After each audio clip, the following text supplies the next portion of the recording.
Tandaan nyo, sa lahat ng mga anak na nagsungit sa magulang, nagdabog sa magulang, sinuway ang magulang, isang araw pagsisisihan mo yung ginawa mo.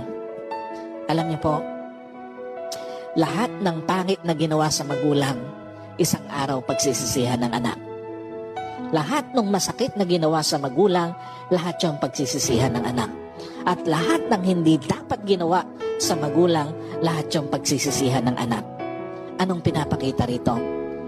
Sa lahat po ng mga anak, bago pa maging huli ang lahat, itama mo na anumang dapat mong itama sa pagtrato sa magulang mo.